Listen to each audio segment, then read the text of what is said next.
Price drops and rising sales define Toronto's housing market in September. Toronto home sales rose in September as buyers took advantage of lower rates. Prices, too. Investors own 65% of Toronto's smaller condo units. StatsCan finds. Water leaks in the condo garage leads to $70,000 special assessment for every condo unit owner. Doug Ford wants to turn Niagara Falls into the next Las Vegas. All that and more on today's episode of the Canadian Real Estate Show.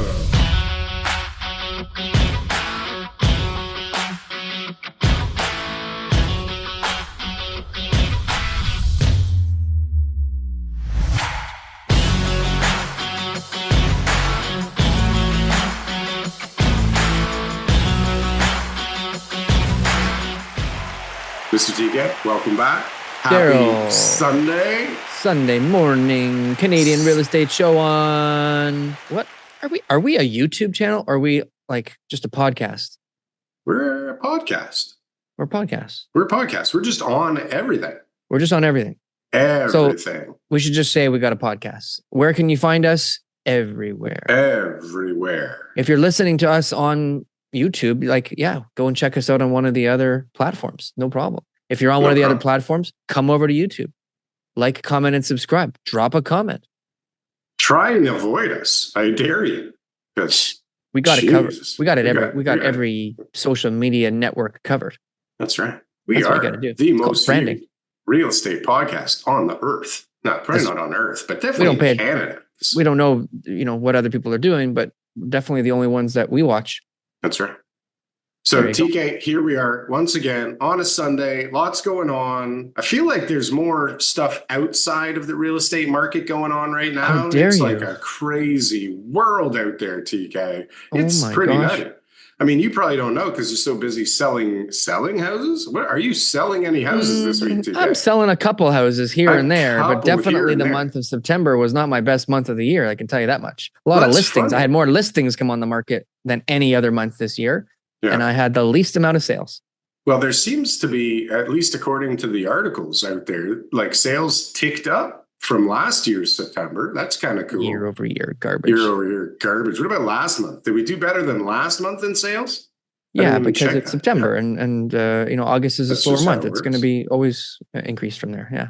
Why is September so busy? I don't get People it. are out there. That's July and August. What do they want to do? They want to have fun. They want to be in the sun. They want to go up to the cottage.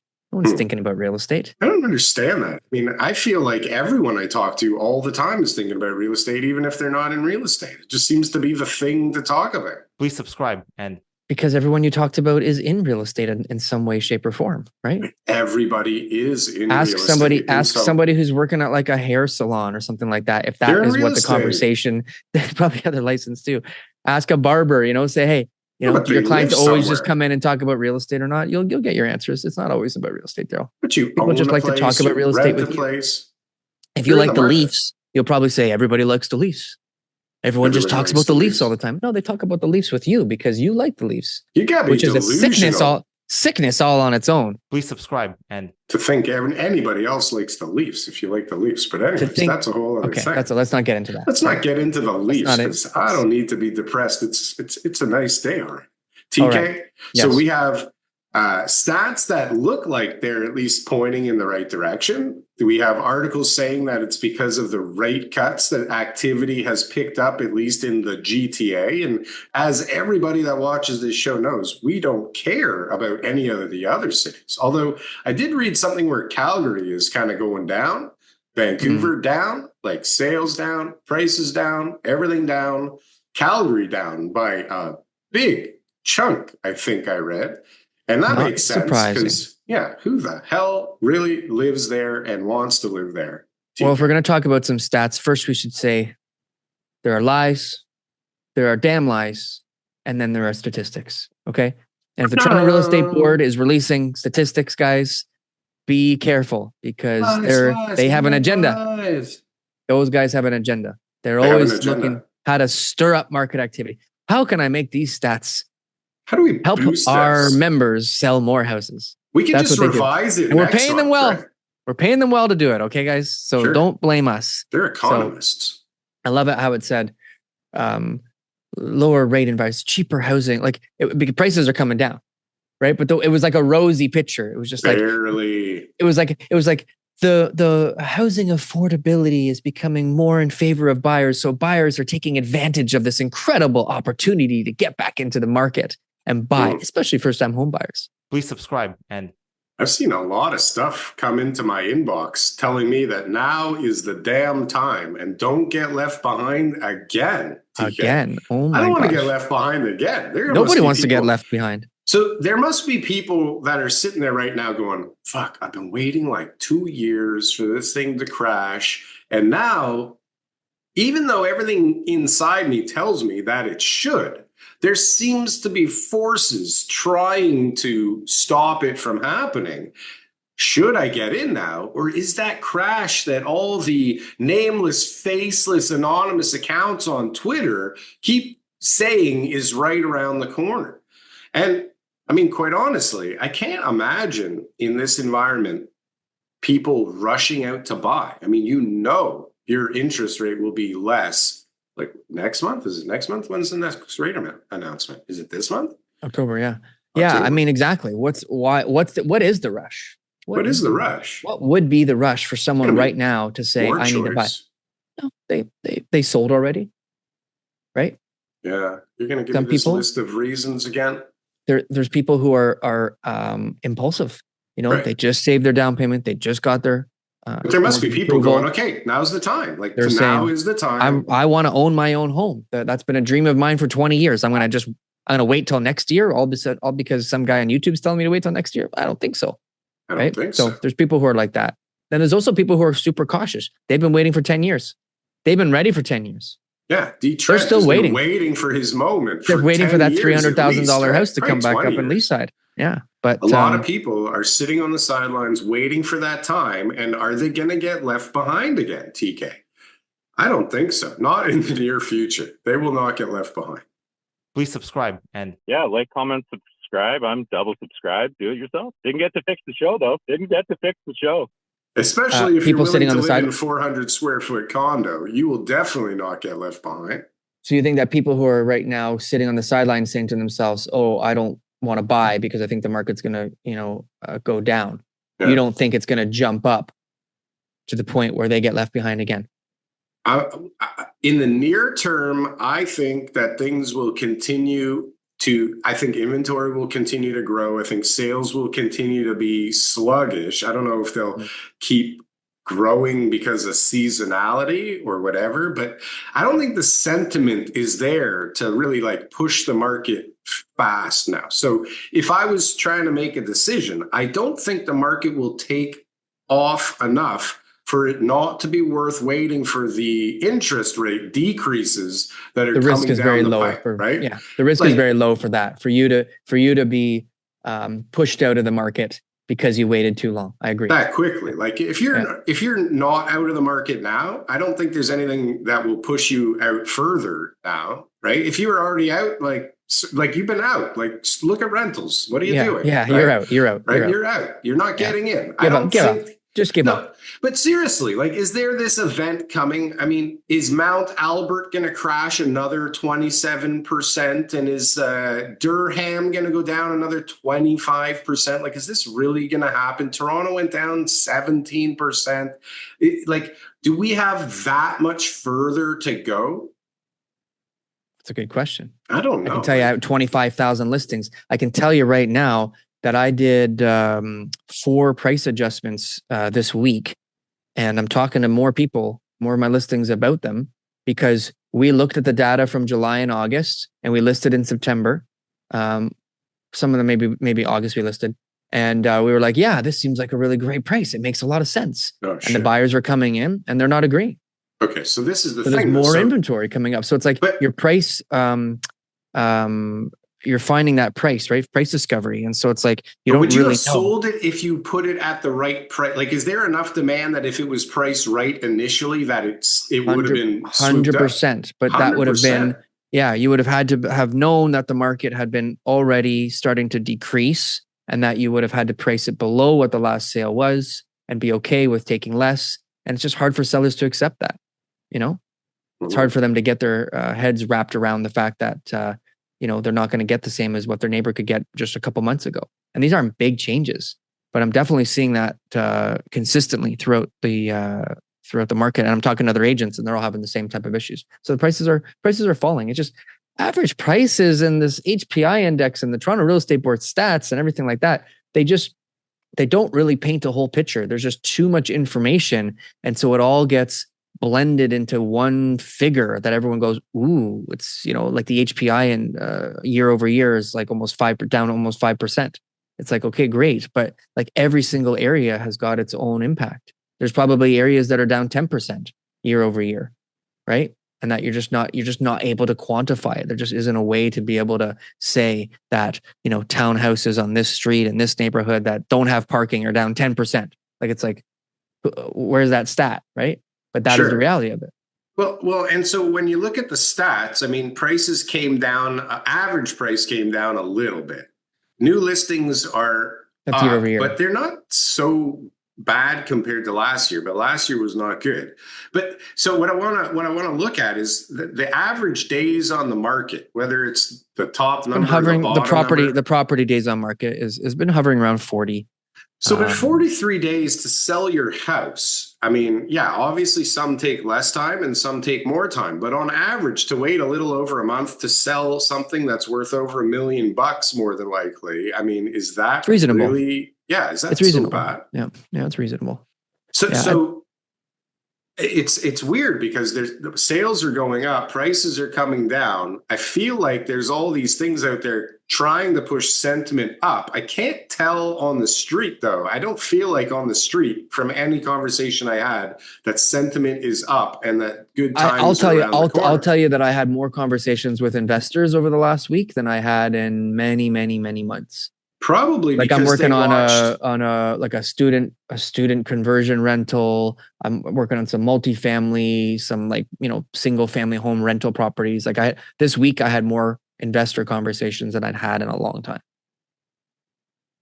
There was a video that went out, I think it was this week, from the chairman of Lanterra Developments, Mark Mandelbaum, who is, an OG gigantor. He's a big developer. He's got, his ear to the ground, you'd think. He put out a video with one of his 250 million plus platinum agents. And I mean, they were painting a pretty rosy picture for why now is the time to get back into this thing. He's got no invested interest in having those sales. Right? No way. Neither of those guys do. But I mean, you put it out into the public and you do have some form of responsibility, I think, to at least put out what you believe is true when you're the chairman of such a big company like that. Not that many people watched the video because they just didn't. It's not the Canadian Real Estate Show, but and it wasn't with me in it or you in it, right? There you go. But I mean, we did see the John Love from Kingset also calling the bottom, which I mentioned before. And then what's interesting about that is that in a LinkedIn post, he's talking about how the bottom is here, and then in the last couple of weeks, he listed 2 zoned properties. I wonder if those 2 things are tied together in any way. Like I got a zoned property that someone brought to us, a little while ago, but I had to look it over this week. I asked you about it, and I won't say where it is, but I asked you about it. And it's like you look around and see what properties are being sold, like as far as zoned properties goes, every single one of them, power of sale or receivership. Like those are the ones that are getting because sold. People aren't buying them. Nobody's buying them. But obviously, if it's under receivership, they're doing whatever it takes to get it sold. It has to be. Yeah, sure. Yeah. So but whether that is on the price or on the financing, I know, but I'm just saying that's the truth, right? It's like there's nothing moving. So it's like when someone's coming to me with his own site, I'm just kind of like, listen, like, what are your goals here? Like, if you need to dump this property because you're about to, lose it to the bank, the lender is going to put you under receivership or power of sale, then let's get it on the market and get it sold. But if you're sitting pretty, you can keep it, finance yourself or, whatever your situation is, and you can hang on to it until things change. That's what you need to do. Well, but let's think this thing through. Nothing's selling. I'm pretty sure that KingSett has a pulse on the market and they know what's going on. They're in a lot of the deals and they've been around forever. They're geniuses. So why not build? So they want someone to buy that zone site so that they could go and pre-sell and build later on. But so a company like them, why would they not want to just do that if there's so much money to? No, but when we know that people are not buying zone sites, right? Yeah. And then you make this announcement, right? And you're tied up in a whole bunch of other sites that are upside down right now. And you're the lender on, that you're going through the process. Maybe you see something and you're saying, oh my God, if we can get out of some of these sites, this is going to save us millions of dollars. Well, is it to save your hide? This is very speculative right now. All right. This is all hearsay. We have no idea what's going on, if that's true or not. I'm making this up as we're going on. But first of all, from an investor perspective, when you hear guys like Mark Mandelbaum and you hear guys like John Love start saying the bottom is here, you open your ears and you open your eyes and you start thinking, either they're scamming me to sell something, or maybe they're right, and now is the time, right? Wealthy business owners of major multi-billion-dollar companies, taking care of their own interests. Oh, geez, that's impossible, Darryl. Why would they ever do that? I'm sure that they got to where they are by being nothing but honest, altruistic and charitable. Honest, right? Yeah. So this is possibly why there's more interest from the investor side, is because there are obviously rumblings right now. Because, I mean, if you talk to, I saw a podcast with one of the guys from Graybrook, Sasha something, I forget how to say his last name, Couscous or something like that. Big time guys too. These guys are in a bunch of deals also. And he's talking a similar tune. Right. I mean, obviously, everybody has a vested interest in saying that, but you you even said it yourself. You had more investors calling you this week, right, than in the last little while. Right. And I have people reaching out to me all the time now saying, hey, people are chomping at the bit. They want to invest. They want to buy. Right. A guy called this week about multifamily and he's looking for, VTBs and all that kind of stuff. And it's like, yeah. I'm like, okay, great. But don't the numbers have to make sense? Like if I give you a great VTB, 0% interest, 5-year term on a property that's $500,000 overpriced. Like, is that appealing to you? And she's like, well, no. Where is it? It's like, okay, well, it's like, do you want a property that is like cash flowing on day one? That, is going to be, have huge upside potential on rent turnovers and adding additional units and all that kind of stuff. But it doesn't come with a VTB. And he's like, well, yeah, that sounds really good. So I'm like, so this VTB has nothing to do with it. You're just looking for a good deal, right? Sure. He says, yeah. Well, the VTB I'm like, okay, well, guess what? That doesn't exist right now. Okay. These sellers aren't selling any of these multifamily properties for a reasonable cap rate.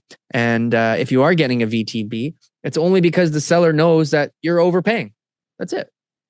Sure. Yeah. Or that they need that number, right? Yeah. Well, like, yeah, okay, you're going to pay me more than everybody else, so I'm going to offer you some financing. That's a stage we're at. We're not at the desperation stage of the market. We're not there.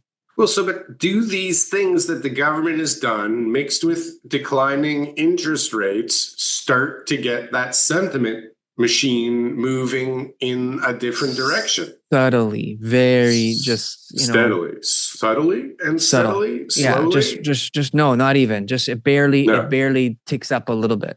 And when we're going to hit winter and things are going to be, back to where they need to be. It's all economical. Everything right now is all based on how much money is in the economy and what people are able and willing to spend.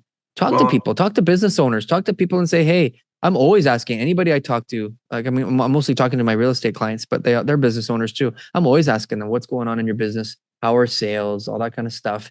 Yeah. And you hear things and you hear that there's a lot of businesses that are slowing down, sure. And that maybe they're big enough to not have to lay people off now. But what about next year? Maybe they can absorb that, right? And see how it goes. But eventually they start to cut back. Are you a real estate agent and you're looking to make a change? Anywhere in Ontario, guess what? We're hiring. Franklin & Associates, #1 team in the GTA for all RE/MAX teams, #1 team for all teams from all companies for number of units sold throughout Toronto. So if you're looking to make a change, best decision I ever made was to join Franklin & Associates. go to jointeamleo.com and we can set up a call.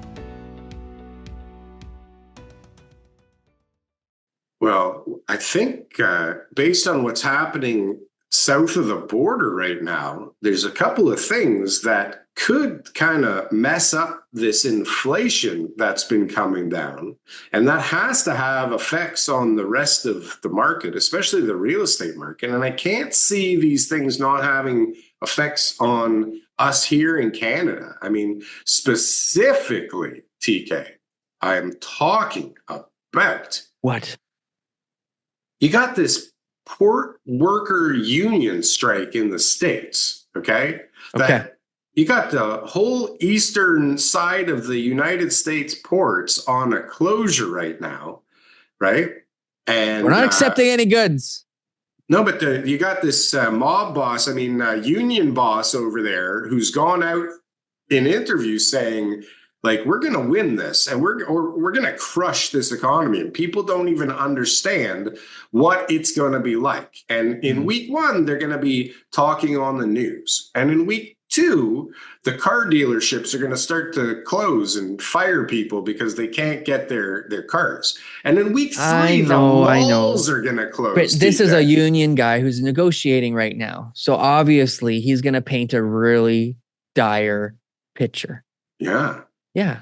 There's a lot of manipulation going on based on all news articles. Answers to your it is. This is why people put out the news. I mean, this is the whole point of the news. It's not to propaganda. Give people like the information exactly the way that it's being viewed or experienced. It's just about how do I position this in order to create some sort of thought, feeling, or emotion in the people who are reading it. That's so it. You don't think that the port stopping is going to have an effect on things? Of course. But at the end of the day, they're going to be able to get those ports. It's not going to be as bad as that guy says it is. Opened, and they'll be able to run a shift. It's like when they were doing the Gardener. You know what I mean? It's like they closed down the Gardener for 36 hours. They had 175 people out there working double time to be able to get the work done that they needed to get done. They'll do the same thing. Those union guys will be like, sweet, we negotiated now our double time, overtime, and now they want us to work all weekend. All right, let's do it. And they'll catch back up. Like, believe me, these things don't. So it's transitory, TK? Is this a transitory blip in inflation again? Or I don't know. I have no idea what I'm talking about. At the end of the day, I'm trying to tell you that, promoting and spreading this fear doesn't help anybody. I heard that one of the main reasons that they went on strike. Do you want to hear this, TK? Sure. I feel like there's some validity here, and it may not be the main reason that they went on strike, but apparently some of the people that work on these ports have noticed people screaming inside the containers, and they're fed up with knowing that they're shipping humans from place to place. What do you think about that? Is that like valid? You think that there's some validity there? You think there's people in some of these containers? I think that if I had a tinfoil hat right now, I'd probably put it on and we could call this Conspiracy Corner. Yes, TK. But maybe that's a new segment we should do. There's people saying these things out there in the wild. Yeah. So hold on. So I'm a union worker. Yeah. I'm working on this ship. Yeah. I've got a job making, I don't know, $30 an hour, whatever it is. Right? Okay. There's human beings inside a shipping container that I have some sort of control over. Yeah. And I just ignore it. No. I don't call anybody. I don't call the police. No, you call this dude and you go, I'm going to need a bit more money to deal with this shit every day. I just call my boss and say, is this supposed to happen? People in there? I heard people screaming and the sound of scratching at the walls. Is that normal? We just decided we're going to give you a $10 an hour pay increase, Bobby. So just shut the fuck up and do your goddamn job and keep this thing going. Bobby, eventually there'd be a Bobby who called the police to be able to get whoever was in those containers out. And this would have been a whole, big story. So no, I don't buy it. Well, and I could be wrong. Listen, what do I know? I'm not there. You might be wrong. Yeah. So other people are saying that this has to do with automation and that they're striking because they're trying to stop automated ports like they have in China from coming to the United States and displacing all these jobs. This is, this is a problem. This is a problem. This is a problem. Yeah. That most industries are facing right now. We actually just implemented some AI in our company, right? Oh, yeah. So yeah, just in some of like the CRM stuff like that, there's really not much you can do. But bottom line is AI is coming. And when you have automation through your simple tasks, like, shipping containers and all the things that they do, I'm sure China's got it figured out real good. These guys have to, protect themselves at all costs. Have you not seen the videos of they've got China? A little bit of leverage. China's got like 12-year-old kids, like video game setups in computers running, like they've got like 25% of the people all inside. Nobody has to go outside, deal with weather. Everybody's on a computer controlling all of this machines on the port. Yeah. Like it's a video game. Like it's that's how it should be. How is it? Like, how is that not the right way to do it? So these port guys will have to eventually, get replaced. But that takes time. That takes time. The investment right now in automation is dismal. Well, if you could replace 75% of these bastard union workers that want more money to haul kids back and forth. DK. The cost of the equipment and the software and everything else. Robots will let those kids through. No problem. No questions asked. I'm just saying. And who's gonna tell the robots when there's somebody stuck inside the shipping container? Well, maybe that's the whole point, Darryl. Hold on, let's put the tinfoil hat on again. Right? Maybe they're trying to smuggle these humans, and they're like, these other humans are getting in the way. We need robots. We need robots here. We need robots. It's enough already, right? Yeah. And we'll save a ton of money. Smuggling. What are you concerned about? Are you concerned about inflation not getting back on track?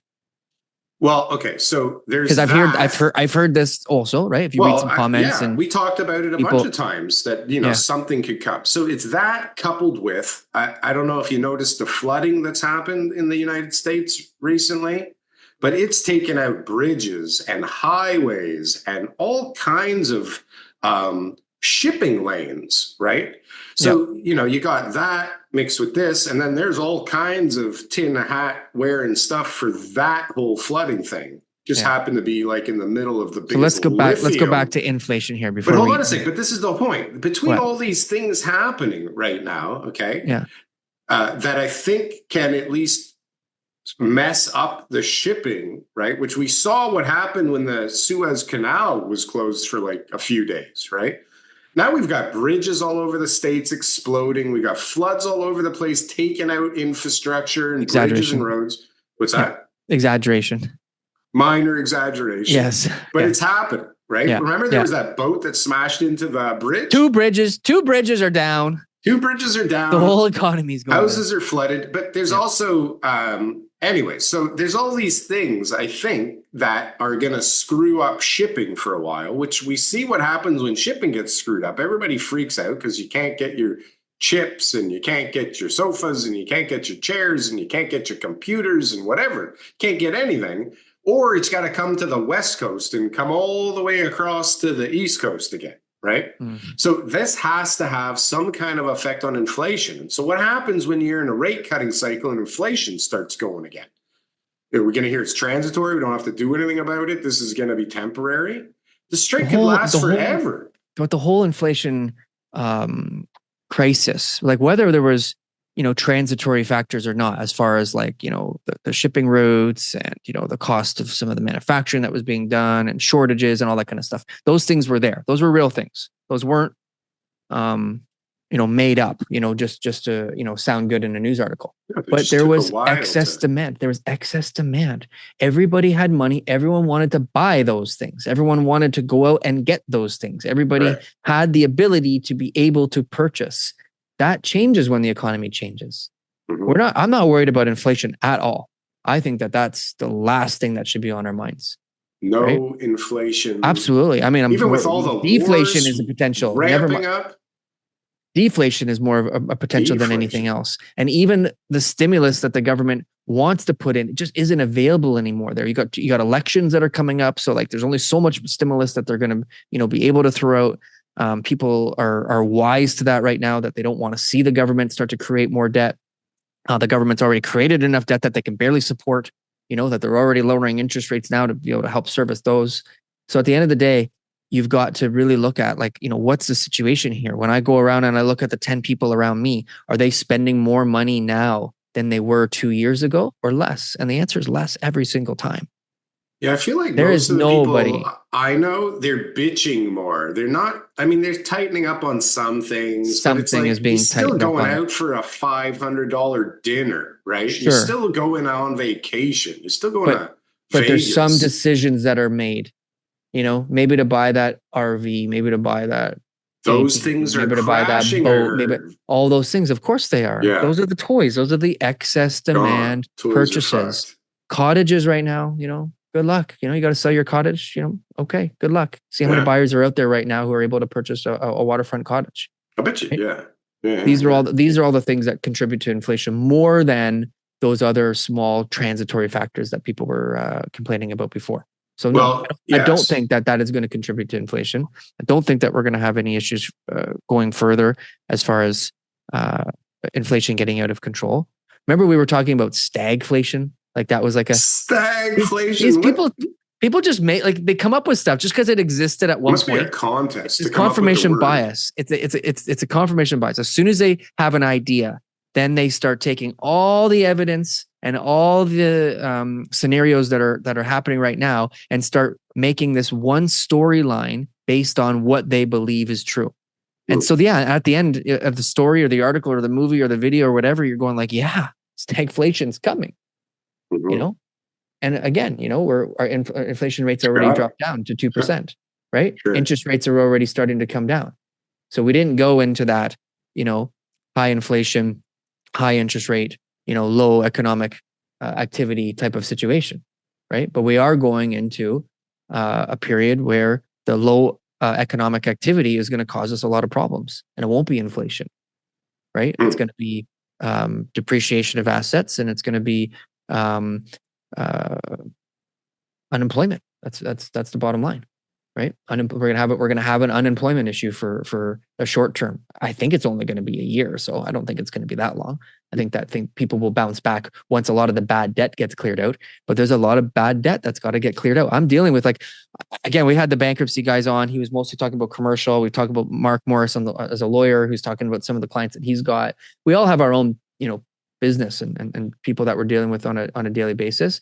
But I see a lot of bad debt out there. I see a lot of people who are carrying debts that they just can't carry. Like, I have clients on the market right now paying very high interest rate on mortgages that they're not staying in. Yeah. Well, imagine payments that they're paying every single month. Not only can they barely afford it, sometimes can't afford it, but that means that they have no extra money to go and put it in anywhere else. So once that happens, once everybody has got all this bad debt cleared out, means they have to sell the asset, they lose the asset, they take whatever it is, but it's going to happen. They find a way to refinance. Then they can start using that extra money to go back into the economy. And that's when we start to see things turn around. So imagine you're that person that's strapped for cash. You're in a mortgage that you really shouldn't be in, or maybe you just renewed because, you're in a building at 7 years old. Okay. You just renewed at a higher rate for sure than when you closed on this thing, right? Just based on time, unless you got a 10-year mortgage, I guess, when you closed. But realistically, most of the people in this building, they probably have a mortgage that they're not in love with, and they're probably stretched a little bit. This is bullshit. But imagine you're one of these people that are stretched to the max, overloaded, everything's getting more expensive around you. Maybe you're in your 50s and you think maybe soon you're going to get replaced by AI, or the company you're working for is going to shit. And all of a sudden, the fucking condo board comes and brings you this bill for $70,000 because the parking garage is leaking. And you're like, $7 million project. I thought, so hold on a sec. First of all, the thing is 7 years old, okay? Is the builder not responsible to pay for stuff? Is Terrion not involved 7 years later when a parking garage has, I'm pretty sure it should be actually, TK. You're shaking your head no, but 7 years. 7 years is the max Terrion for certain things, but I don't know, parking garage leak. I got to think that's the building starts to have some engineering issues. Well, that's why they're saying it's so expensive, because it's a potential structural issue, can ensue from all this extra water down there. Yeah. But So, I mean, there's some kind of shady stuff going on with it. Makes you want to buy a condo. Well, imagine that you're that guy and you got no money. You're living paycheck to paycheck. And all of a sudden it's like, hey, by the way, your share is 70 grand. And you're like, 70 grand? That's like a fifth of what I paid for this damn place. And it's 7 years. Like, this shouldn't be. Oh, and the value of the condo also, by the way, went down by at least that. Maybe. Right? Sure. Oh, recently, yeah. But no, well, that on and, paper, whatever. You know, having this announcement, having this big story. Who wants to buy in that building? You know, who wants to buy in that building? So, but imagine you got to sell for it. Now you're selling this thing with a $70,000 like note on it, right? Yeah. Or something is attached to it. So I had a condo that I had to go see last week,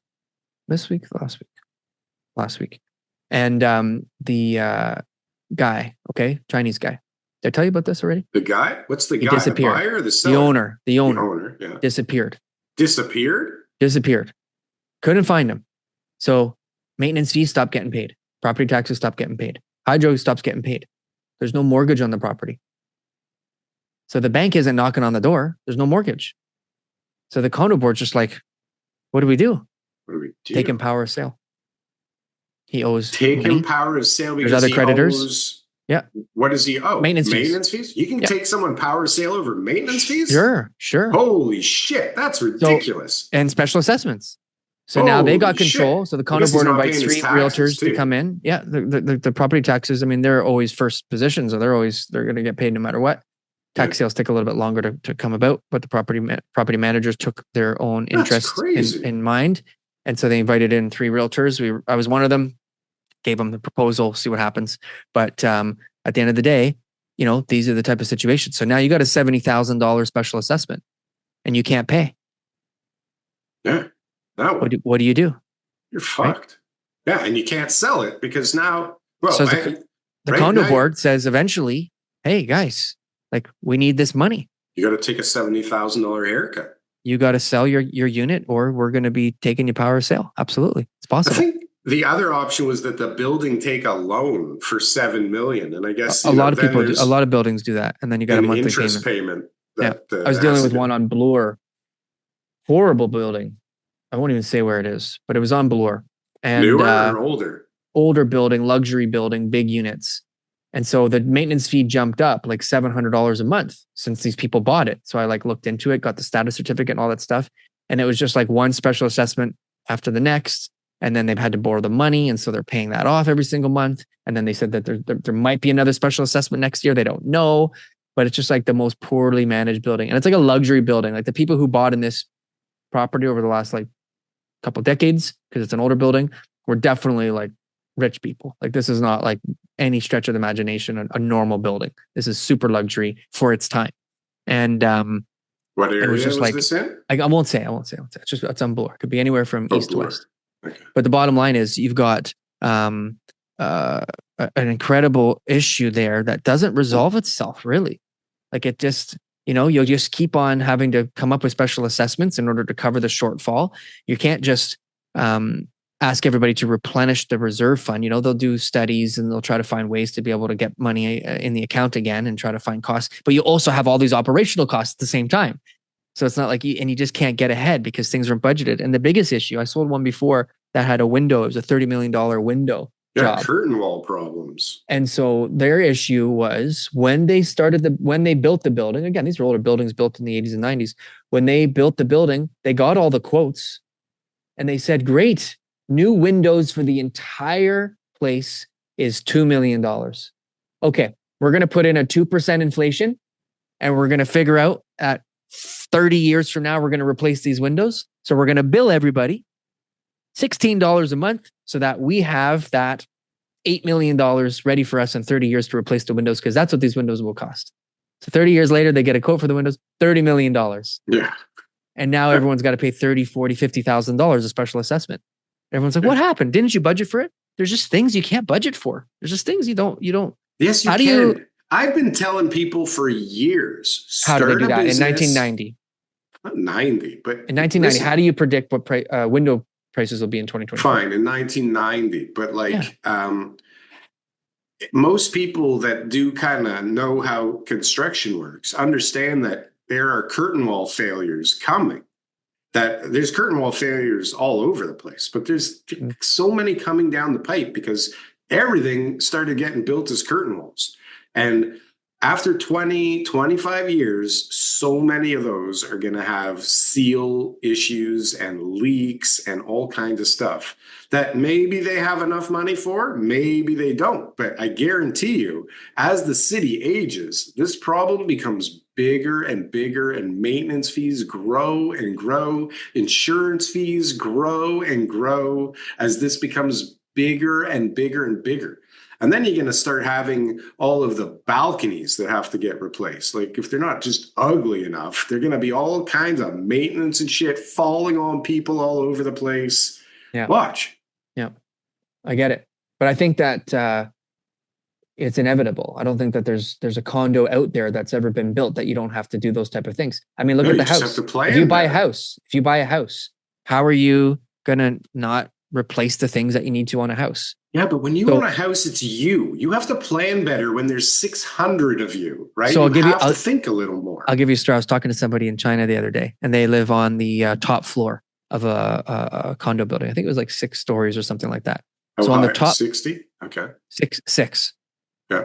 6, not 60. 6 stories? 6. 1, 2, 3, 4, 5, 6. This is not very impressive. Okay, yeah. Okay. They live on the top floor. Okay. Ooh. And so there's a roof leak. What happens? Oh, what happens? Yikes. They have a big insurance claim. And then the unit owner has a big insurance claim. No. What do you mean no? That's not how it works. She explained the whole thing to me. Okay. So what happens is she tells the property manager, if you're the top floor, right? It's your problem because the water's leaking in your place. So you go to the property manager and you say to them, okay, we need to get the roof leak fixed. Okay. Then the property manager says, all right, no problem. I will sign off on that. But first, what you need to do is you need to collect the money from all the people in the building in order to fix the roof. Once you collect all the money, then I'll sign off on the paperwork and everything like that to have the people come in and fix the roof. This is real or this is real with me? What? I swear to God, this is how it is. Now, this is like a small city. I don't know anything about it. I can't remember right now which one it is, but I asked her what like a more modern city would be. And yes, like that would not be the same. Like it would be like the property manager has already collected. Like, are you talking about like some Amish building or something? No, I'm talking about this is like a regular situation on an Indian reserve with different rules. This is in China. China. Oh, yeah, right. Okay. So that's all fucked up. Yeah, for sure. Think about it though. So imagine, right? Imagine when you had an issue, you had to go and knock on your neighbor's doors and be like, Jim, the roof is leaking. It's coming right into my bedroom. It's falling right on my bed every single day. I can't sleep. You're sitting pretty here on the ground floor. Yeah. You know, I need $600 from you. $600. It's more like I need 10 grand, right? Whatever. You know, if you got enough units. You got enough units and the footprint's not that big, you know, maybe the roof's only 10 grand. Rethink their condo board and how that works. But that's how it is though. That's how it is. That's insurance. And it was like a, you know, explained it to me like this was like a normal thing. And I was just like, oh, okay, all right. Can you imagine running around as your whole, like all your possessions are getting destroyed and soaked and everything's getting fucked up and you have to run around the building begging everybody for, and what if they say no, then what? Then exactly. You got to basically pay. Like, you know, you have to like get everyone will say, okay, we got to pay anyways. And Jim on the first floor, he's not paying. And I'm sure they've got some sort of shaming process. I don't know, but it's the reality. That's how it is. Yeah. They kick him into I remember I asked another friend of mine who owns a bunch of condos in China. And he said, because I asked him and I said, and I don't think I got a clear answer. I said, well, what about maintenance fees? And he's like, we don't pay them. Ah, okay. Yeah. Now so they were old buildings. I remember he was like inherited them from his dad. He's here in Canada. And so he was telling me about him. And he said, and he was giving me the numbers because the rent was like $400 a month or something like that. And he was starting to explain to me how like it's not a good investment property. And I said, well, what about maintenance fees? He says, we don't pay maintenance fees. And like I was like, so how does like, and then I never really got a clear answer on how things get fixed. But I think that talking to this other lady now has confirmed to me that when things need to get fixed, they run around the building collecting money from everyone. Holy. So Yeah. why in the world would you ever own something on the top floor if this is a possibility? Or why wouldn't you make sure that that roof is like tickety boo all the time, right? If this is your responsibility. And so here's the thing is, do you pay less for the top floor there? Yes. Okay.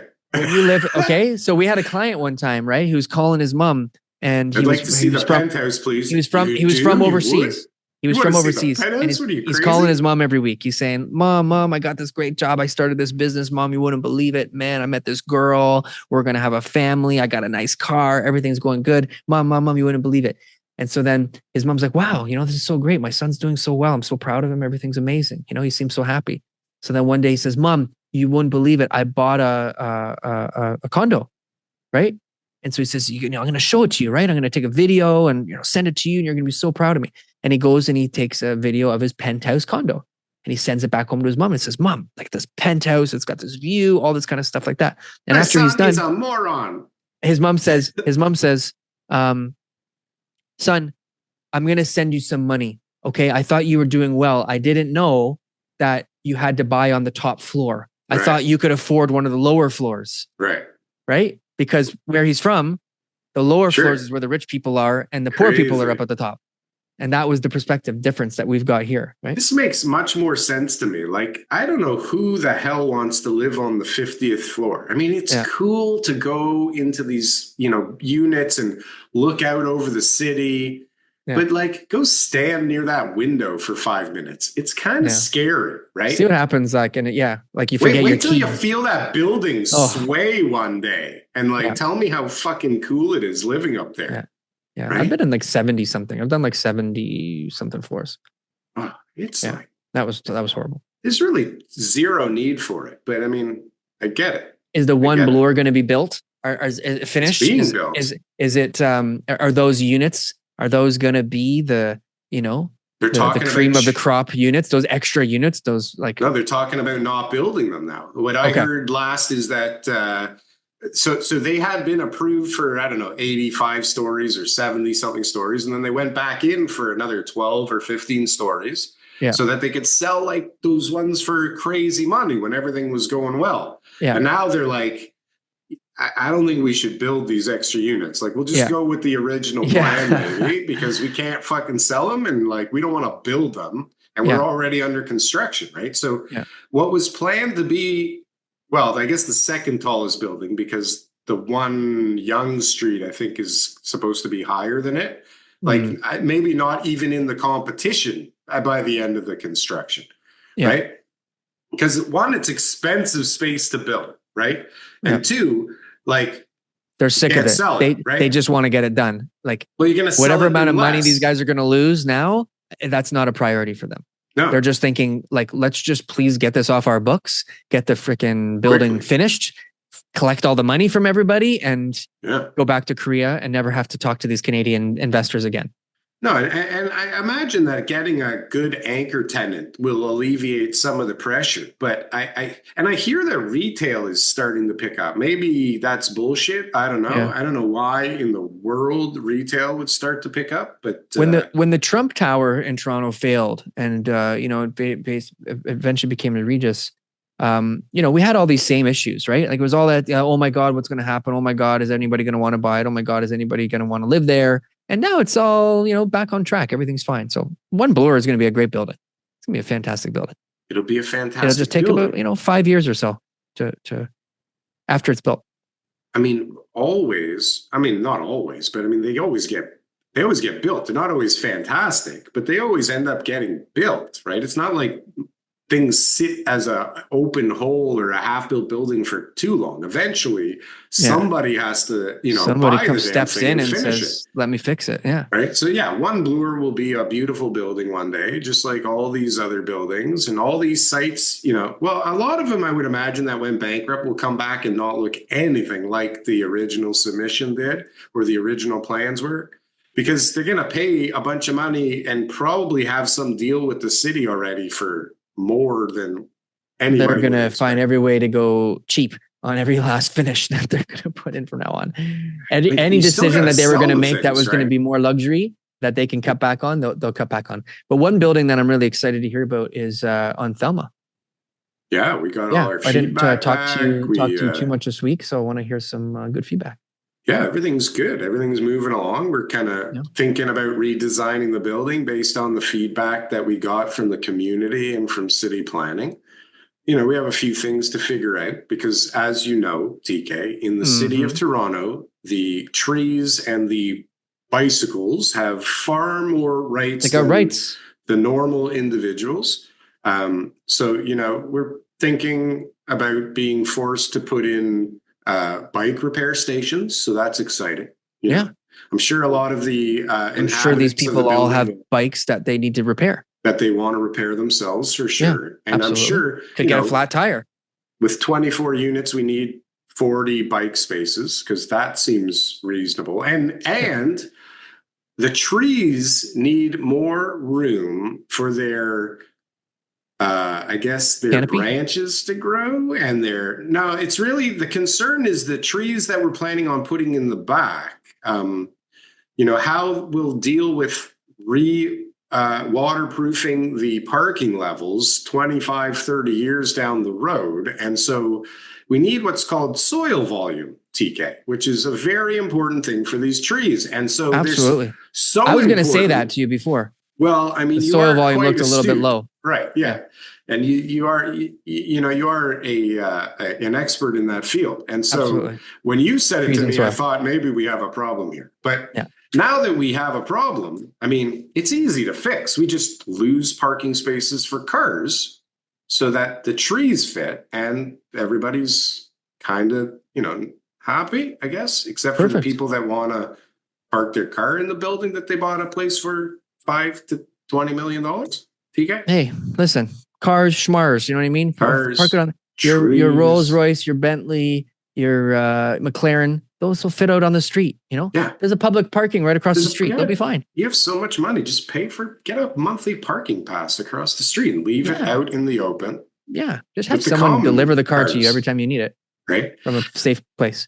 But other than that, which I think is, things we can deal with, right? I mean, if I have to put in a bike repair station, by all means, TK, something tells me there's going to be a bike repair station. There's going to be a building. bike repair. This is going to be the best bike repair station. What's the next step? So you get the feedback. So now you have to resubmit changes and go back to the city and say, hey, we've taken into consideration everything that you guys have commented on. We disagree with most of it. And we're going to, submit these changes, but the other stuff we want to fight on. Is that kind of how it works? Kind of. First, we're going to have, I think, some more community meetings where we can meet the community in person instead of on Zoom and, get their feedback and get their concerns and see if we can come up with some solutions to their concerns, TK. Because it's very important that everybody live harmoniously on that street forever. Absolutely. Yeah. And this is going to be an iconic We're not building. trying to interfere. We're just trying to raise everybody's property values and build the most beautiful building in the city of Toronto. Yeah. Nothing special. Nothing special. And in one of the most demand locations. Nobody wants this on their street. That would be foolish to live on that street. This is where everyone's going to want to be once it's built. Once this thing is built, this is where, quite honestly, TK, there is a lot of people already that want to live in this thing. And I'm not joking. We are fighting people off with sticks. People want to know. TK. So I met a fan of ours this weekend. There's a Canadian real estate show discount, by the way, guys, for one of these units. Yes, so plus just 10%. Reach out to Darryl if you're interested in buying in the building. That's right. Yeah. But actually, I met with a fan of the show. And he seemed very interested in having 1 or 2 units in this building. His son is apparently saving up already to, I don't know what he does for a living, and I don't know how long it's going to take him to save up for this, but quick. You better save a lot if you want to live here. But it's not going to be cheap, TK, to live in this place. Do you think about maintenance fees? Yes, I've had many discussions about maintenance fees. Price per square foot on maintenance fees. What would be your initial estimates? See, because we don't know exactly what the amenities are going to be right now, it's hard to say. But They won't be inexpensive, that's for sure, because we will have a valet service and we will have a concierge service and we will have a porter service there all the time. So a 2,500 square foot condo has $1 per square foot maintenance fee, $2,500 a month. $2,500 a month. It's like a pittance. Yeah. TK. It's like they find that in their couch cushions, you know? Well, the reality is that there's buildings in the city with $1.50 a square foot. And they're not very nice buildings. They're in trouble, right? Yeah. And they have all kinds of giant amenities that no one uses, right? Like my father-in-law lives in a beautiful building, pays probably $2,000 a month in maintenance fees. And you know, like there's a golf, not even a simulator. It's like a squash court turned into a net that you can hit golf balls into. You hit the golf balls off a mat. Right beside a squash court that no one uses, right beside a gym that no one uses, right beside 18 boardrooms that no one even knows exists in there, and a pool that maybe one person uses a day, right? And so you got to pay for that. You have to pay lots for that, right? A lot. So those amenity spaces should be converted. Well, do they want them? Do people want them? Like what could they be converted into? That's a great question. And this is why I haven't been able, but this is why we haven't been able to set our maintenance fees and make our budget, because we're trying to figure out what the hell do people really want outside of their unit in a building, right? And I feel that if I was living in this building, I don't really give a shit to share a pool with 23 other people. I don't really care to see somebody in a gym. If I wanted to see somebody in a gym, there's a gym around the corner. There's gyms all over the place that are going to be much nicer than the gym that I can provide. Right? Gym, Darryl? I'm not saying no gym. I'm saying if it was me, right? Yeah, but you don't go to the gym. TK, I was at the gym yesterday. I smelt the rubber floors. No, I didn't do anything. I was just looking around going, see how I you could probably do this again one day. This looks like maybe I could come here again. Yeah. But I'm looking at gyms because I'm looking to figure out that every gym I go in every building is empty. Okay. Yeah. Empty. Not like one person. They're empty. Okay. Yeah. Every party room is empty. And I'm sure people use the party room, right? You know what I see people using? The fucking espresso bar where you can go make yourself a free coffee. Those things are fucking busy all the time in every building that I've been in, right?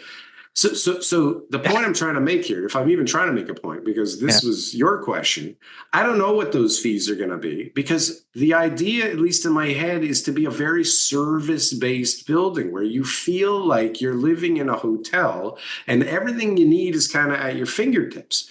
But I don't want to build and pay a bunch of money every month, and nobody does, for stuff nobody fucking cares about, right? Like what you should do is you should have stations, for Christ's sakes. Yeah, you should have a room where it could be a commercial unit that is leased to somebody. You're not allowed, because it's not a mixed use building. I thought about that because I thought it'd be cool to have a really high-end restaurant in there. Not even just like whatever it is. If a guy wants to run his massage business, a spa, nail salon, whatever, like they want to do like an empty room, some sort of service, and you can say, you can offer that service to our residents.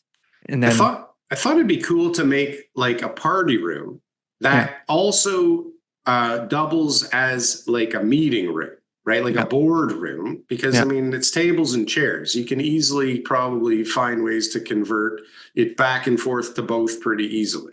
At least I have some ideas. And that sounds like something that could get used fairly often, one way or the other, right? But do people need like a little lounge to sit in with a fake fireplace that's outside of their unit when they just paid $7 million for 2,500 square feet of luxury in there? Like, why don't you sit in your own fucking living room, right? Are you really going to do that? So these are the things that you got to think about. I mean, when you have a big building, you don't have to think about it, because you have a square footage for amenities set. Well, and this is the other thing, right? Because the planning dictates that I don't really need to have any amenity space, right? And I've put a bunch in because obviously you need stuff for people.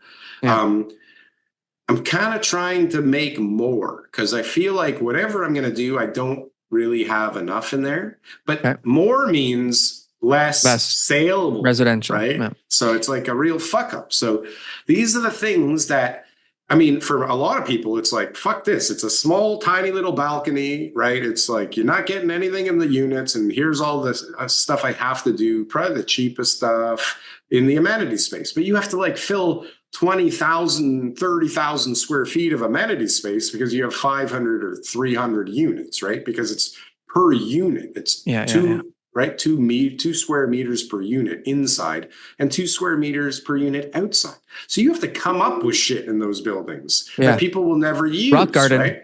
Yeah. So when you don't have to, and you just are, right? And you're losing potential revenue, right? Because you're losing saleable square footage. Like you have to find this smart balance of what will people use and want and be fine paying for through eternity, because this is what the maintenance fees are going to cover. And right? that gym, pool, library, party room, or whatever is there to stay. Right? What's the worst amenity you've ever seen in a building where you're just like, man, this didn't age well? Well, the squash courts seem to be very dated, and none of them are ever. Like they're all just ball That's marks a good example. everywhere, right? Like squash courts are from the 80s. Yeah. Right? Or the 90s. When people thought, squash is not a bad sport. There's nothing wrong with it. But yeah, that's like a huge space that probably is underutilized in most buildings.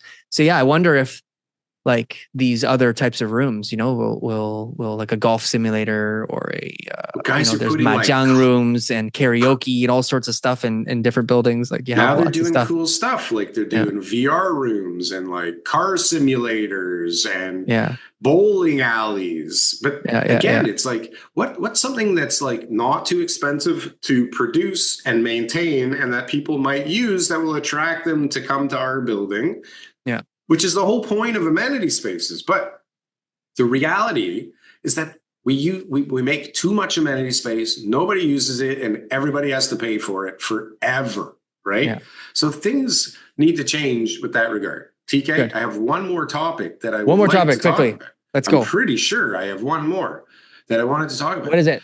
Well, we mentioned it in the intro, TK. Okay. What is it? Ford is planning on turning Niagara Falls into Las Vegas. Apparently. Finally. Wasn't it already Las Vegas?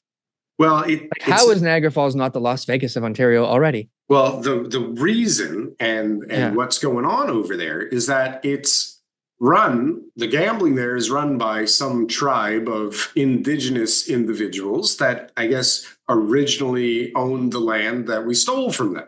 Right. Yes. So all the up until now, everybody's thought it was a really good idea to just let them run the 2 casinos and we can build a bunch of businesses around it and everybody will be happy and harmonious. But now it seems like Ford's friends need a new playground and they might as well own the casino. Never willing to accommodate his friends, but for the greater good of the people and the populace, TK, it seems like we don't really need I'm going to put in a name here that's wrong, but we don't need the Navajo tribe to run things anymore, TK. And I'm not being racist. I'm just trying to fill in a blank here that I don't know the answer to. But the Navajo tribe is making a lot of money off these casinos. And I think if we just bring in, some probably BlackRock or Vanguard companies to buy up some land here and run the casinos. There may be some Italian last names. Beside them, maybe a couple of Italians, right? Yep. Maybe a couple of Jews.